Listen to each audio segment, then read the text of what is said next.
கடல் தானே உலகத்திலே பெருசு. இது என்னப்பா சுண்டைக்கா, இதை விட பெருசு ஒன்று இருக்கு. அது என்னது? டைட்டானிக் அப்படின்னு ஒரு கப்பல் பனிப்பாறையில் இடித்து தண்ணி உள்ளே வந்து கடலில் முழுக ஆரம்பிச்சது. அந்த கேப்டன் பதறி போய் உதவி கேட்டு எல்லா பக்கமும் செய்தி அனுப்புகிறான். இந்த செய்தி பக்கத்தில் இருந்த 3 கப்பல்களுக்கு கிடைச்சிது. 7 மைல் தூரத்தில் இருந்த சாம்சன் அப்படின்னு ஒரு கப்பல். ஆனால் அவனுங்க சீலுங்கிற கடல் விலங்கு திருட வந்தவனுங்க. நமக்கு எதுக்கு வம்பு அப்படின்ட்டு அவங்க பேசாமல் இருந்துட்டானுங்க. 14 மைல் தூரத்தில் கலிஃபோர்னியன் அப்படின்னு ஒரு கப்பல். அந்த கப்பல் கேப்டன் ஐயோ ஒரே இருட்டு பனிப்பாறை வேறேன்னு விலகிட்டான்.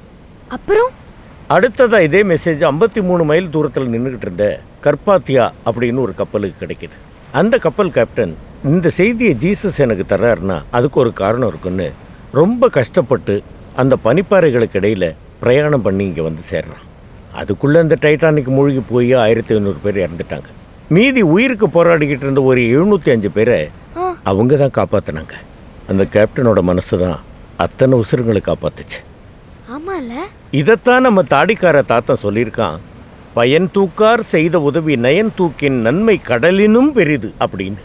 ஒருத்தர் கஷ்டப்படும் போது எந்த விதமான எதிர்பார்ப்பும் இல்லாமல் வந்து செய்கிற உதவி தான் இந்த கடலை விட பெருசு அப்படின்னு வள்ளுவர் சொல்லியிருக்காரு.